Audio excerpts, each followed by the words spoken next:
रफीकुल्ला, एक कहावत है कि नाम में कुछ नहीं रखा। বাংলায় বলি নামে কোনো কিছু যায় আসে না, কিন্তু তোমার ক্ষেত্রে বলি নামের ক্ষেত্রে কিছুটা হলো যায় আসে। রফিকুল ইসলাম, মোহাম্মদ রফি, মোহাম্মদ রফি, রফিকুল ইসলাম, একটা দারুণ কানেকশন এক্ষেত্রে। জলপাইগুড়িবাসীর কাছে তুমি অত্যন্ত প্রিয়, উত্তরবঙ্গবাসী অনেকেই তোমাকে জানে, চেনে। একটা কথা তোমাকে সবার আগে জানিয়ে রাখি, তুমি অপ্রিয় নও কারোর। কার কতটা প্রিয় সেটা বলতে পারছি না, তুমি কারোর অপ্রিয় নও। এই জায়গাটা তুমি অ্যাচিভ করেছো নিজের দক্ষতায়, নিজের আচরণে, ব্যবহারে, নিজের স্কিলে ইত্যাদিতে। সবার হয়ে আমি একটা প্রশ্ন সবার আগে জিজ্ঞাসা করছি, তার আগে বলি এটা কোনো পডকাস্ট নয়, কোনো ফর্মাল সাক্ষাৎকার নয়, জাস্ট গল্প। তোমার সঙ্গে আমার একটা গল্প চলছে। প্রথম প্রশ্ন, ওয়াই মোহাম্মদ রফি? এটাও একটা খুব ইন্টারেস্টিং ব্যাপার আছে। অ্যাকচুয়ালি আমার গান বাজনাটা শুরু হয়েছিল বন্ধুদের উদ্যোগে। বন্ধুদের উদ্যোগে মানে কলেজের বন্ধুদের। আচ্ছা। তো কলেজে বিভিন্ন আন্তঃক্ষেত্রিক কম্পিটিশনস গুলো হতো, তখন ইন্টার কলেজ কম্পিটিশনস গুলো, তখন আমি পার্টিসিপেট করতাম। আর ছোটবেলা থেকে না পুরোনো গানের তো আমরা বাড়িতে একটা রেডিও, মিনাকা গীতমালা, শিবাকা গীতমালা, বাংলাদেশের দূরবার অনুষ্ঠান, এগুলো তখন রেডিওর যুগ ছিল আমাদের সময়। তো এগুলো শুনে শুনে কানটা তৈরি হয়ে গিয়েছিল। রুনা লায়লার গান, আব্বাস উদ্দিনের গান, মোহাম্মদ রফি, কিশোর কুমার, লতাজি, মুকেশ জি, কে এল সেহগল জি, এইসব গানই আমরা শুনতাম। আচ্ছা, মানে তুমি খুব গান শুনেছো একদম ছোটবেলা থেকে। আচ্ছা। আমার মাসি গানের ভক্ত ছিল। আচ্ছা। আমার মাসি খুব গান শুনতেন, তো আমি ওখানে গানটা তো সাবকনসিয়াস মাইন্ডে তৈরি হয়ে যেত। তারপরে দূরবার অনুষ্ঠানটা শুনতাম, সন্ধ্যা 7টার সময় হতো। আচ্ছা। এখনকার প্রজন্মের হয়তো অনেকেই জানে না এই জিনিসগুলো। তো ওইখানে বাংলাদেশের গানগুলো শুনতাম, ওরে নীল দরিয়া, আমায় দে রে দে ছাড়িয়া, বা এরকম রুনা লায়লার গানগুলো, স্টেশনের রেলগাড়িটা, সাধের লাউ, এটা পপুলার গান। কিন্তু রুনা লায়লা জি যে ফোককে একটা সেই সময় একটা অন্য কমার্শিয়ালাইজেশন জায়গায় নিয়ে এসেছিল, সেটা তো এখনকার বাচ্চারা জানে না।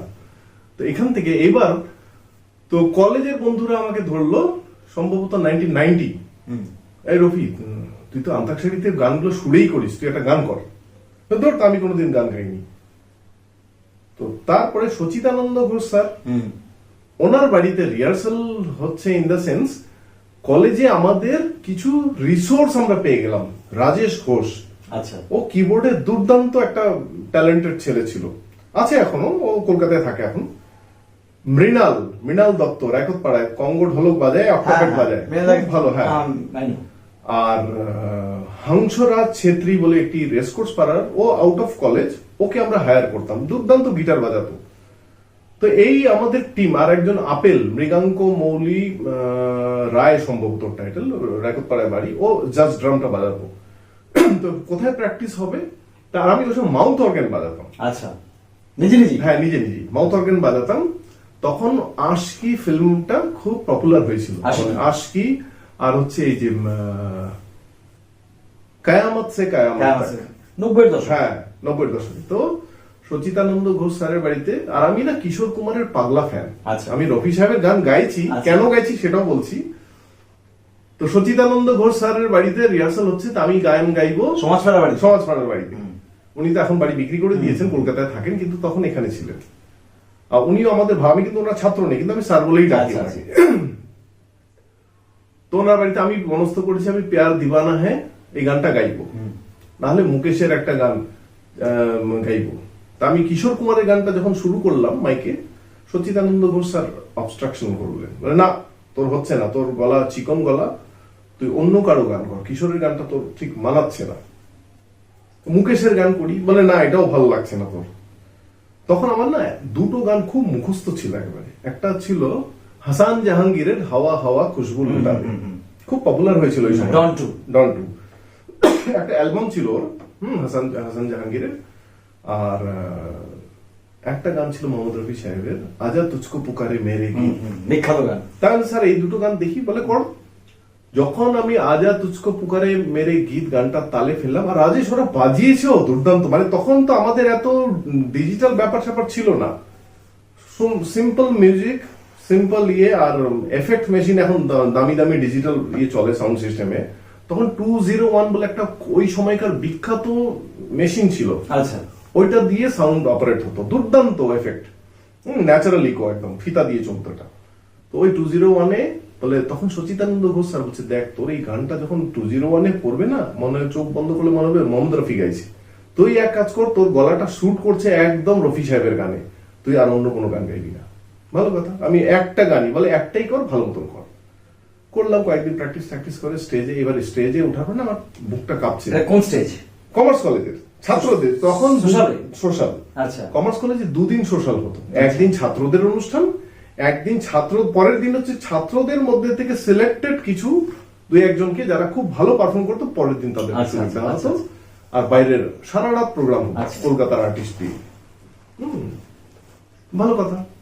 এবার আমি গিয়েছি, সবাই তো কৌতূহল, আর আমি ক্লাস রিপ্রেজেন্টেটিভ ছিলাম তখন, আমাকে রফিকুল গান গাইবে, তা হইচই পড়ে গেল। তখন তুমি সিপি থেকে সিলেক্টেড? সিপি থেকে সিলেক্টেড, ইলেক্টেড, হ্যাঁ।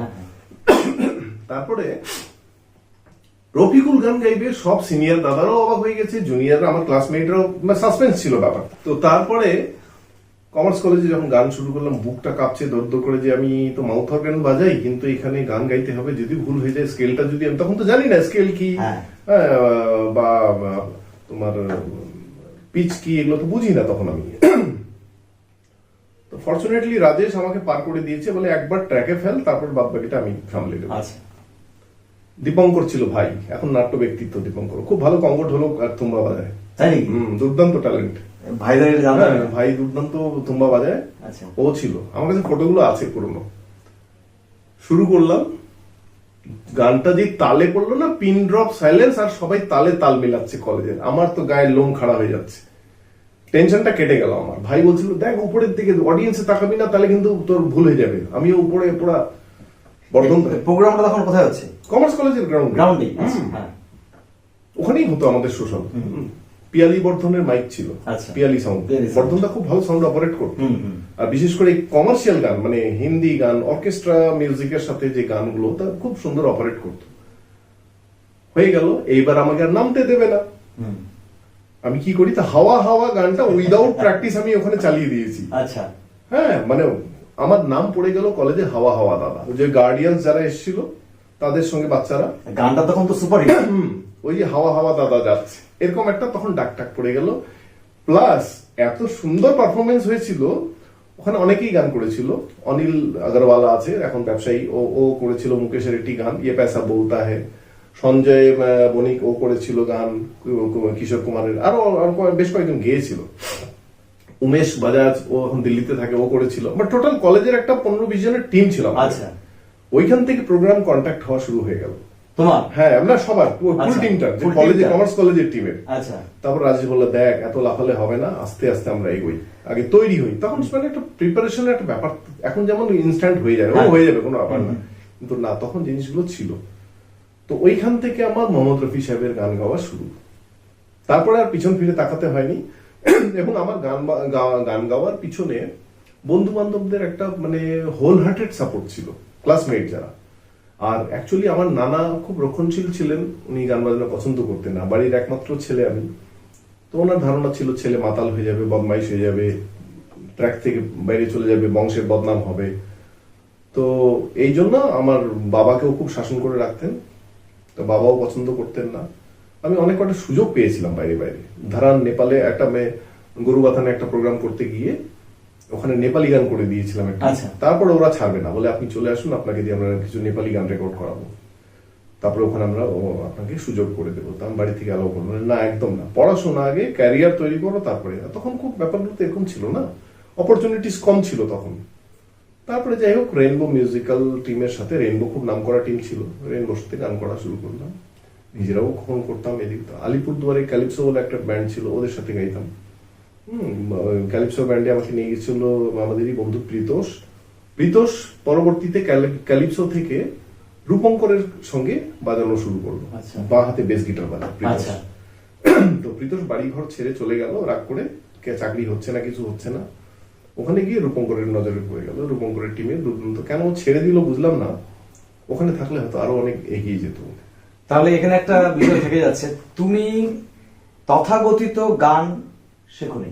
একদম না। মানে